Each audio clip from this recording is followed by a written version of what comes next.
इस रिएक्शन में जो हमारा एल्किल हैलाइड है, एल्किल हैलाइड एल्कोहलिक KOH के साथ, एल्कोहलिक KOH के साथ, एल्किल हैलाइड एल्कोहलिक KOH के साथ अभिक्रिया करके जो है रिएक्शन करके यहाँ पर एल्कीन का फॉर्मेशन करता है, एल्कीन का फॉर्मेशन करता है। और इस रिएक्शन में जो है यहाँ से हैलोजन ग्रुप, यहाँ से और यहाँ से हाइड्रोजन ग्रुप बाहर निकलता है। ठीक है, इसलिए इसको हम लोग कहते हैं डीहाइड्रो और हेलोजिनेशन। डीहाइड्रो हेलोजिनेशन, हम जानते हैं कि हेलोजिनेशन मीन्स होता है हेलोजन का जुड़ना, हाइड्रो हेलोजिनेशन मीन्स हाइड्रोजन और हेलोजन दोनों का जुड़ना, dehydro halogenation means halogen hydrogen दोनों का बाहर निकलना। तो इस रिएक्शन में जो हमारा रिएजेंट होता है उसमें से रिएक्टेंट होता है, रिएक्टेंट में से हेलोजन और हाइड्रोजन दोनों ही बाहर निकलता है। ठीक है, तो यहाँ पर जो हमारा हेलोजन ग्रुप है, हेलोजन ग्रुप के बगल वाले कार्बन को अल्फा कार्बन कहते हैं और उसके बगल वाले कार्बन को बीटा कार्बन कहते हैं। तो जहाँ भी हमारा हेलोजन जुड़ा होता है उससे जुड़ा हुआ जो बीटा कार्बन है, बीटा कार्बन से ही हाइड्रोजन का एलिमिनेशन होता है और यहाँ से हेलोजन का एलिमिनेशन होता है।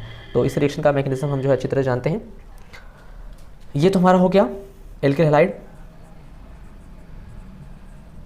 अच्छा, ये जो एल्किल हैलाइड है ये प्राइमरी एल्किल हैलाइड है, प्राइमरी एल्किल हैलाइड है।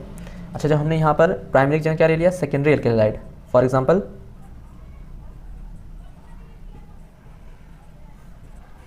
सेकेंडरी एल्किल हैलाइड ले लिया। ठीक है, और सेकेंडरी एल्किल हैलाइड की अगर हम लोग रिएक्शन कराते हैं एल्कोहलिक KOH के साथ, तो प्राइमरी वाले में हमने देखा कि प्राइमरी वाले में तो यहाँ पे बीटा कार्बन था, यहाँ से हाइड्रोजन निकल जाता है और हेलोजन यहाँ से डबल बॉन्ड यहाँ बन जाता है।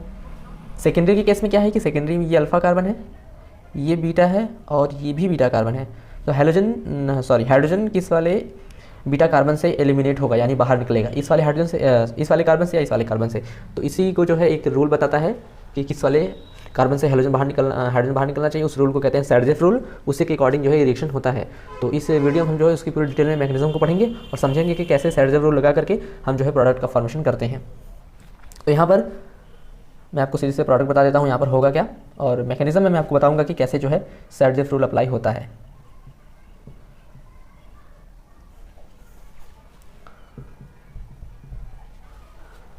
तो आइए जानते हैं इस रिएक्शन का मैकेनिज्म क्या है। इसका स्क्रीनशॉट आप लोग ले लीजिए, मैं इसको इरेज करने जा रहा हूँ। उसके बाद मैं आपको बताऊंगा कि इस रिएक्शन का मैकेनिज्म क्या है।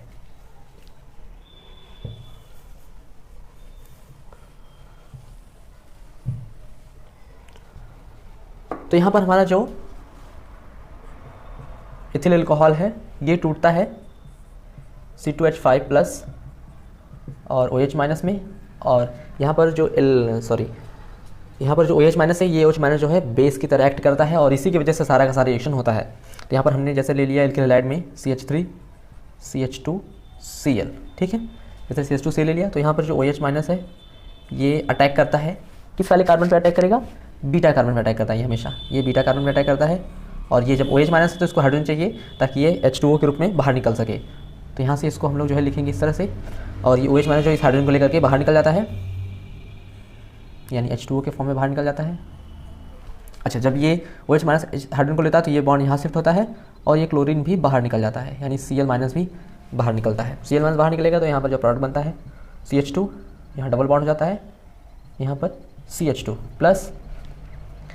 अच्छा, यहाँ पर जो C2H5OH और C2H5+ और OH- टूटा था, दूसरा क्या है कि जो KOH है ये भी टूटता है K+ और OH- में।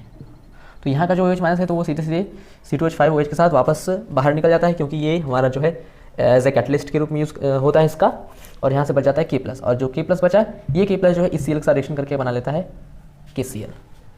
ठीक है, एक और एग्जांपल समझिए, जिससे कि हमने ले लिया यहाँ पर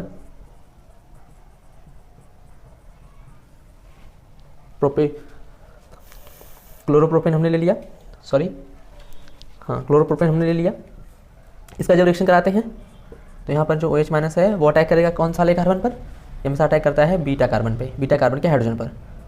तो ये बीटा कार्बन के हाइड्रोजन पर अटैक करता है और यहाँ पर ये बॉन्ड यहाँ शिफ्ट होता है और Cl- बाहर निकल जाता है, और यहाँ पर जब ये इसके साथ जुड़ता है तो H2O के रूप में बाहर निकलता है यहाँ पर, और यहाँ पर बनता है हमारा product CH3 CH double bond CH2 plus, यहाँ से Cl बाहर निकलता है और इसका K+ बन जाता है KCl।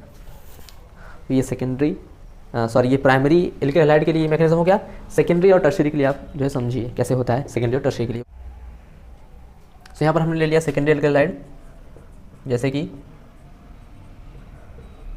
ये हमने ले लिया secondary alkyl halide, secondary alkyl hide की रिएक्शन कराते हैं तो यहाँ पर जो है OH माइनस बेस के रूप में एक्ट करता है। अब इसको अटैक करना है बीटा कार्बन के हाइड्रोजन के ऊपर।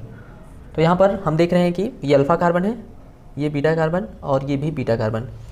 तो इन दोनों में से, इन दोनों बीटा कार्बन के में जो हाइड्रोजन है बीटा हाइड्रोजन, इन दोनों बीटा हाइड्रोजन में से कौन से वाले हाइड्रोजन पे अटैक करेगा।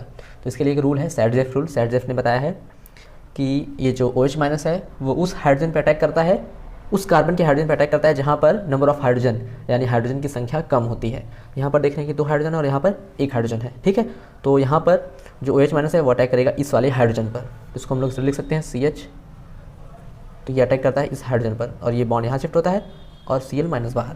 तो हमारा जो प्रोडक्ट बनेगा वो RCH, यहाँ डबल बॉन्ड CH और Cl को बाहर निकाले तो हमने CH3 को ऊपर लिख दिया, CH3 प्लस बनता है KCl, ठीक है। तो ये हो गया सेकेंडरी के लिए। इसको आप लोग एक बार फिर से समझ लीजिए कि यहाँ पर जो हमारा बीटा कार्बन है वो 2 ठो बीटा कार्बन है, एक यहाँ बीटा कार्बन, ये भी बीटा कार्बन है। तो OH माइनस उस वाले बीटा कार्बन के हाइड्रोजन पर अटैक करेगा जहाँ पर नंबर ऑफ हाइड्रोजन कम होंगे। तो यहाँ पर 2 हाइड्रोजन, यहाँ पर 3 हाइड्रोजन है, तो OH माइनस जो है इस वाले हाइड्रोजन पर अटैक करेगा और यहाँ पर अटैक करेगा तो ये बॉन्ड यहाँ शिफ्ट होगा और Cl माइनस बाहर। तो ये हमारा प्रोडक्ट बनता है। यहाँ पर भी एल्कीन का फॉर्मेशन हो गया। अब हम तीसरा पढ़ते हैं कि जब टर्शियरी एल्किल हाइड होता है तो उस केस में क्या होता है।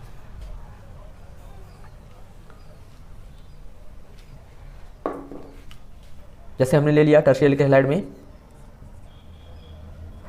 थोड़ा सा बढ़ा लेते हैं।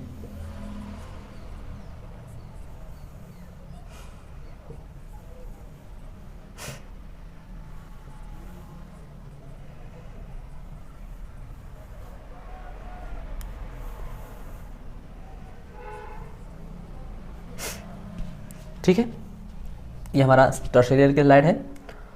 तो यहाँ पर अब OH माइनस अगर आता है तो ये किस वाले हाइड्रोजन पर अटैक करेगा, क्योंकि यहाँ पर ये alpha carbon, beta carbon, beta carbon and beta carbon.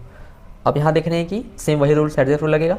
इस वाले बीटा कार्बन के पास 1 हाइड्रोजन है, यहाँ पर 2 हाइड्रोजन और यहाँ पर 3 हाइड्रोजन। तो OH माइनस जो अटैक करेगा वो इस वाले हाइड्रोजन पर अटैक करेगा क्योंकि यहाँ पर नंबर ऑफ कार्बन्स कम है, ठीक है। तो इसको हम लोग इस तरह से लिख सकते हैं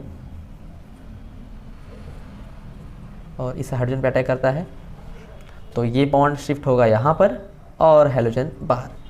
तो हमारा जो प्रोडक्ट होगा RCH2 ऐसे ही रहेगा, सिंगल बॉन्ड C, इस CH3 को ऊपर लिख दें, ऊपर लिख दिए CH3 को नहीं क्योंकि Cl बाहर निकल गया। यहाँ से बन गया डबल बॉन्ड C, इस C के साथ एक CH3 यहाँ पर और एक CH3 यहाँ पर। तो ये हमारा प्रोडक्ट बनता है एल्कीन और KCl, ठीक है। तो इस सारी रिएक्शन में आपने देखा कि यहाँ से हाइड्रोजन बाहर एलिमिनेट हो रहा है, बाहर निकल रहा है और हैलोजन भी बाहर निकल रहा है, इसलिए इस रिएक्शन को डीहाइड्रोहैलोजिनेशन या फिर विहाइड्रोहैलोजनीकरण कहते हैं, ठीक है। तो आई होप आपको ये वीडियो पसंद आया होगा और आपको ये सारे रिएक्शन अच्छी तरह से क्लियर हो गए होंगे कि कैसे जो है प्राइमरी, सेकेंडरी या टर्शियरी एल्किल हैलाइड की एल्कोहलिक के साथ रिएक्शन कराते हैं तो एल्कीन का फॉर्मेशन होता है। तो मिलते हैं नेक्स्ट वीडियो में।